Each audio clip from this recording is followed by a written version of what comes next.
The dog wasn't breathing when Harlan found her. She was tucked behind the dumpster outside the Petro-Canada on Highway 17, pressed flat against the frozen concrete like she'd been trying to disappear into it. January in northern Ontario doesn't negotiate. -31, with the kind of wind that comes off the lake and cuts straight through whatever you're wearing. The dog, a Border Collie mix, maybe 8 weeks old, maybe less, had frost on her muzzle and her eyes were closed, and Harlan almost walked past her. Almost. He stood there for a long moment, engine idling in the lot, bag of coffee and a gas receipt in his hand.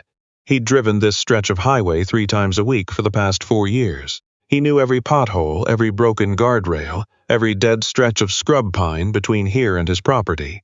He did not, as a rule, stop for things. Then the dog made a sound. It wasn't much. A small, thin noise, somewhere between a whimper and a breath, the kind of sound that shouldn't have been audible over the wind, but Harlan heard it.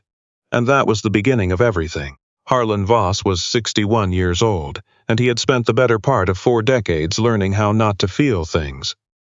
It hadn't started as a deliberate choice. The Navy has a way of teaching you that the body is a tool, and the mind is a system, and feelings are interference. He'd gone in at 18, lean and sharp-eyed from Sault Ste. Marie, the kind of young man who wanted to prove something, and wasn't entirely sure what. But a SH broke him down and built him back up, and what came out the other side was harder, quieter, more efficient. By the time he made it through SEAL training, Harlan had learned that silence was a form of armor, and that the worst thing a man could do was let someone see him hesitate. He served 3 deployments.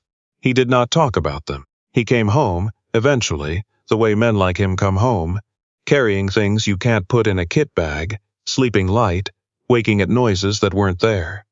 He met Diane at a hardware store in Sudbury. She was buying deck screws, and she knew the difference between a lag bolt and a carriage bolt, and she argued with the guy behind the counter about torque ratings until he gave up and backed away.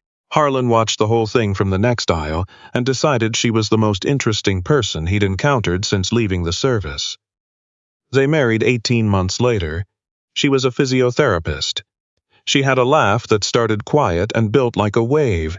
She called him on every piece of emotional avoidance he attempted, not with anger, but with a kind of patient, clear-eyed amusement that somehow made it worse and better at the same time. She made their house on the lake into something that felt, for the first time in his life, like a destination rather than a base camp. For 11 years, Harlan Voss knew what it was to come home to something.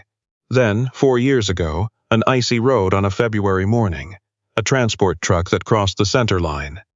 Diane had been driving to work.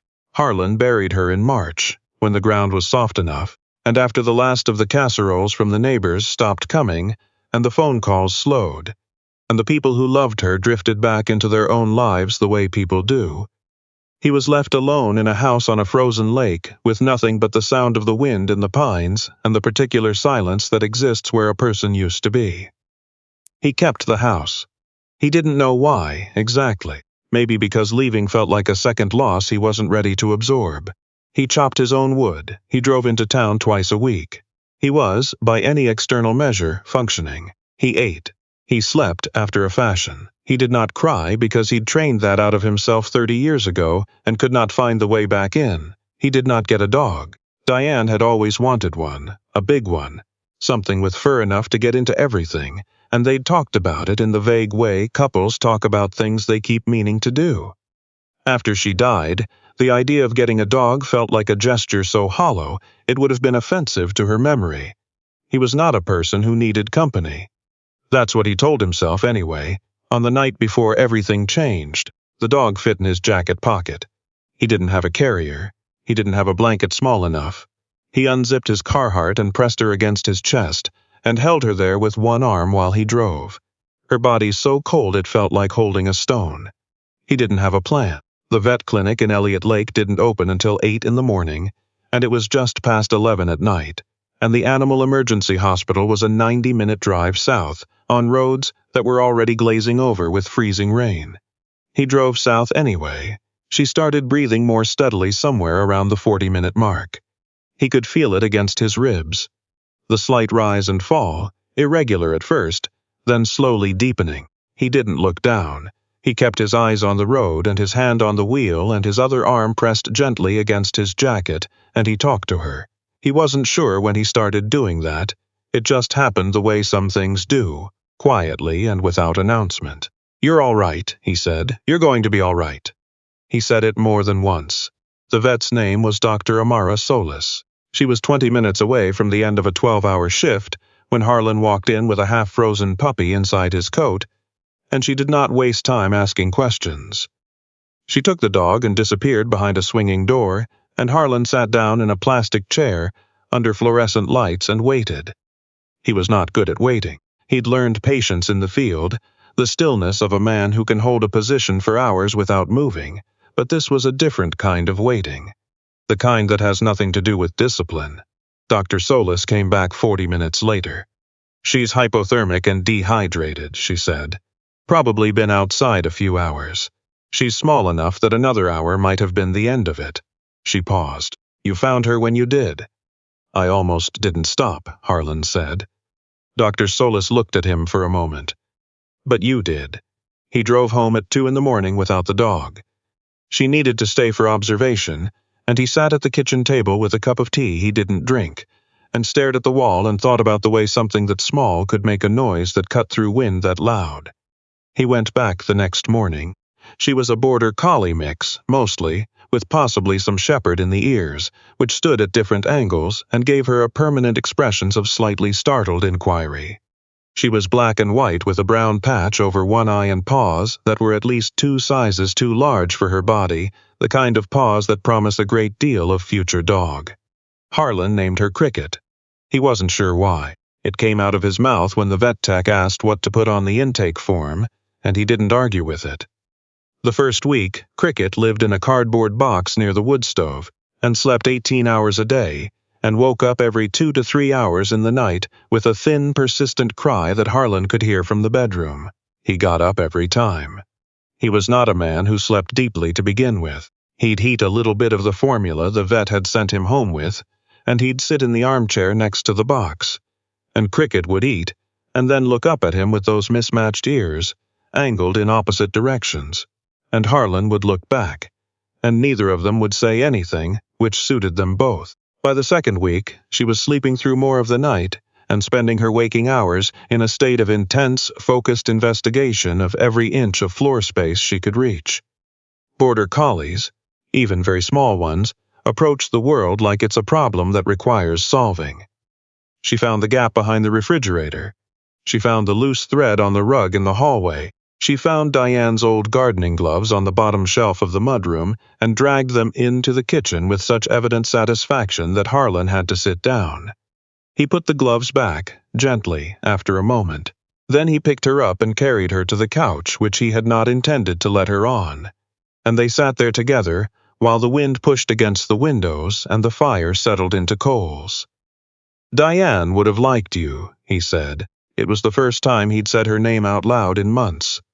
Cricket licked his hand with the absolute authority of someone who has decided the matter is settled.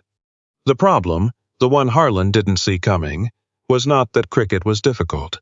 She was, in many ways, remarkably easy. She was sharp in the particular way Border Collies are sharp, the way that can look like stubbornness, but is actually just a very strong opinion about the correct way to do things. She learned her name in 3 days. She learned sit in 4. She learned stay in a week, and then immediately began testing the theoretical limits of that command in ways that suggested she had thoughts about it. The problem was that she made him talk. Harlan had been, for 4 years, a quiet man in a quiet house. He had conversations at the hardware store, at the gas station, occasionally with his neighbor Ted Caspro, who drove by on his ATV in summer and waved. He did not talk to himself. He did not narrate his days. He had somewhere along the way stopped having the kind of interior monologue that requires any external expression. Cricket fixed this without being asked. It started practically. He'd say, "Let's go before a walk," stay there while he got her food. "No, that's not yours," about the gardening gloves, which she remained fixated on. But it expanded in ways he didn't track in real time. He'd tell her about the weather while he looked out the kitchen window. He'd describe what he was doing when he was splitting wood. He said good morning when she appeared at the bedroom door at 6:15 with her ears at their customary mismatched angles, looking at him like he'd been sleeping unreasonably long and she had questions about it. He didn't notice how much he was talking until the day he heard himself explain to her, in some detail, why he'd changed the oil in the truck himself instead of taking it to the garage in town. He stopped mid-sentence. Cricket tilted her head, both ears forward for once, perfectly synchronized, and waited.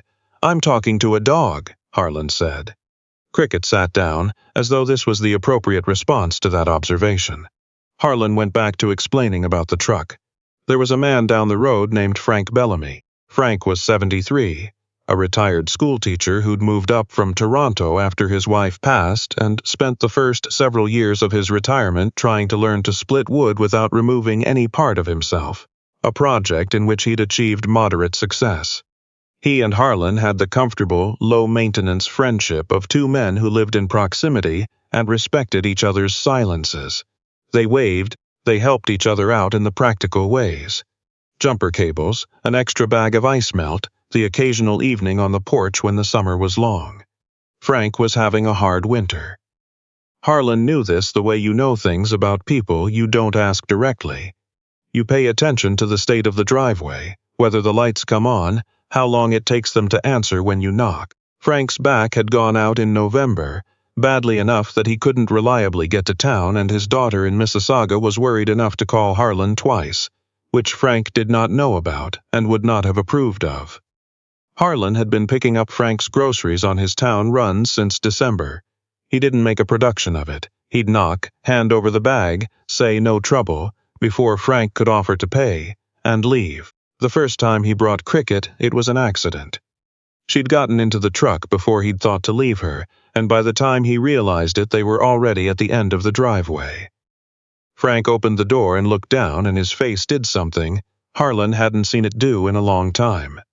"Well," Frank said, in a voice that had gone soft in a way that was clearly involuntary. Cricket sat down on Frank's doorstep and looked up at him with her mismatched ears and her brown-patched eye and the expression of patient inquiry she applied to all new humans. "This is Cricket," Harlan said.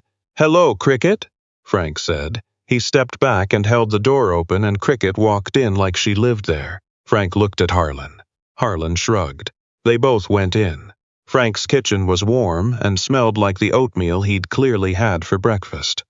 Cricket investigated the perimeter with her characteristic thoroughness, found a rubber-backed mat near the door that met her standards, and lay down on it.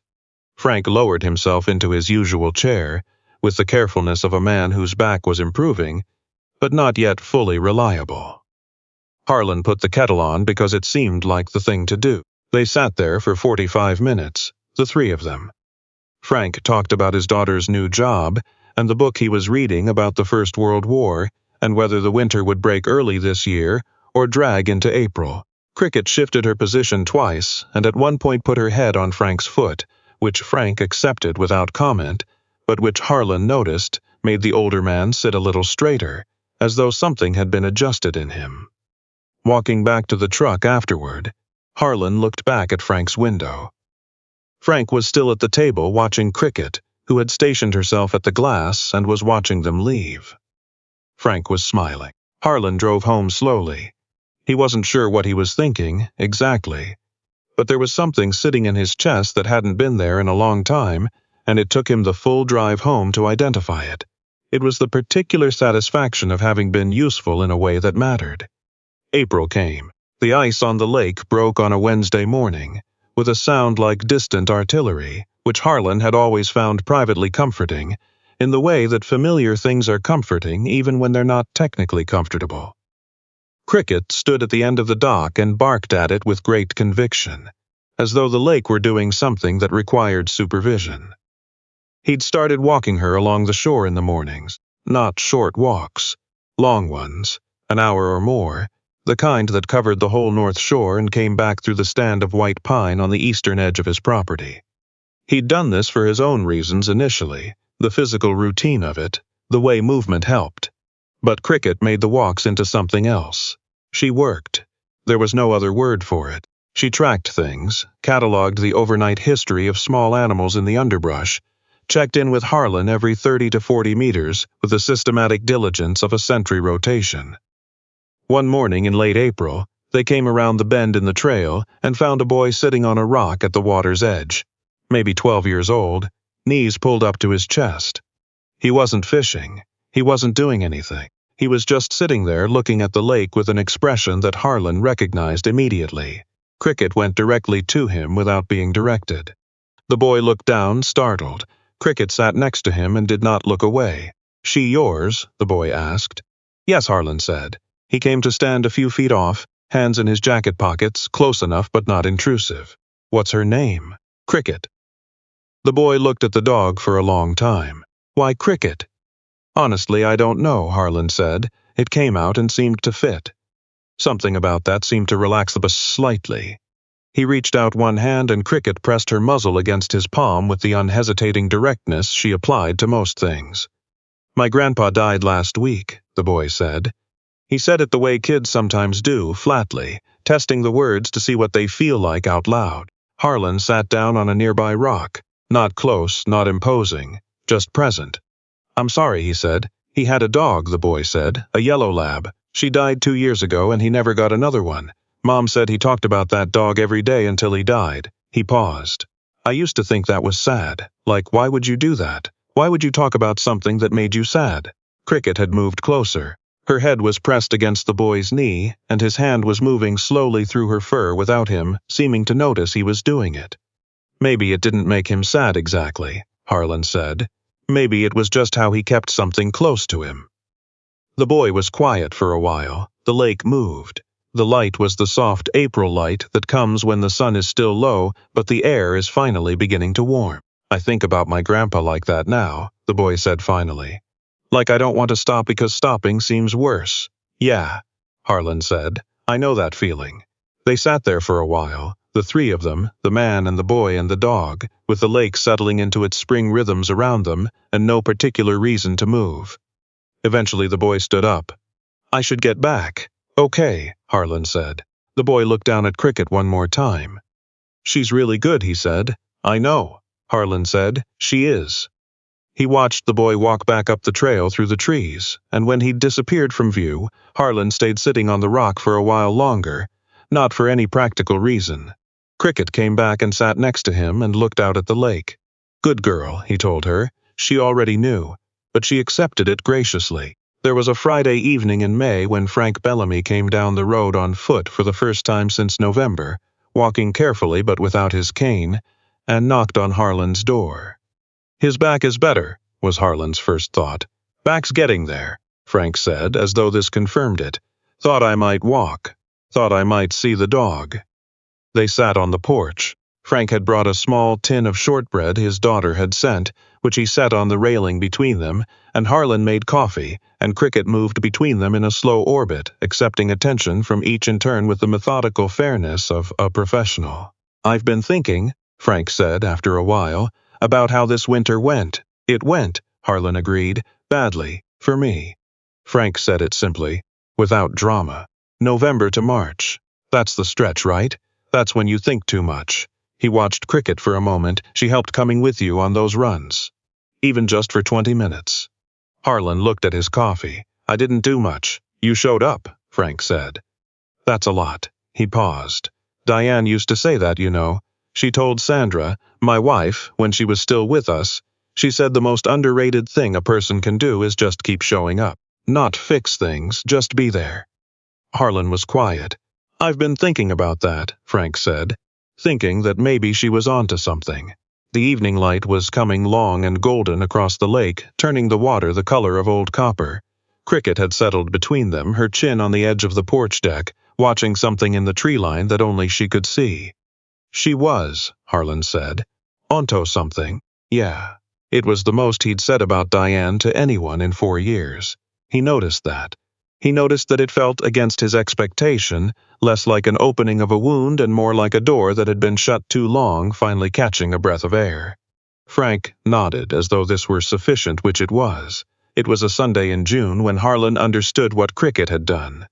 Not done to him specifically, or for him, though she had, what she had done in the ordinary course of being herself. In the matter-of-fact way she pressed up against Frank's foot, the way she'd sat next to a grieving boy on a rock without anyone asking her to, the way she dragged Diane's gardening gloves into the kitchen until Harlan stopped putting them back and left them in a basket near the door where he could see them. She hadn't changed him. That wasn't quite right. She'd reminded him of something he'd known before and had, over 4 years of careful management, allowed to fall into disuse. That being present was not the same as being vulnerable. That showing up, for Frank, for a stranger on a trail, for a freezing dog behind a dumpster, wasn't sentimentality. It was the thing. The actual thing, under all the noise. He was sitting on the dock with his coffee in the early morning, Cricket beside him with her paws hanging over the edge and her mismatched ears catching the breeze. When he thought about what she would look like to someone watching from shore, an old man and a small dog on a dock. Not special, not remarkable. The kind of sight you'd drive past without stopping. But then he'd almost driven past a dumpster on Highway 17 in January. Almost. He reached over and scratched behind her ear. The left one, which she preferred, though she accepted the right with diplomatic grace. She leaned into his hand with her whole body, the way dogs do when they're not performing affection but simply feeling it, straight through. "You came close to not making it," he said. Cricket looked out at the water. "Both of us did, I think." She turned and looked at him then, with her brown patch eye, and her head at its customary considering angle, and whatever she thought about that she kept, as usual, entirely to herself. The lake was still. The morning was warming. Somewhere back on the property, a woodpecker was working at one of the dead pines with its methodical, unhurried persistence. Harlan Voss sat on the dock with his dog and his coffee, and for the first time in 4 years, the quiet felt like enough. Not empty. Not the silence where a person used to be. Just the ordinary, honest quiet of a man who had, without particularly intending to, found his way back to the world. One January night, one frozen road, one thin sound from behind a dumpster that he'd almost walked past. Almost. If you know someone who is walking through a long, quiet winter, reach out, not with advice, not with answers, just with your presence. Sometimes the most important thing anyone can offer is simply this: showing up.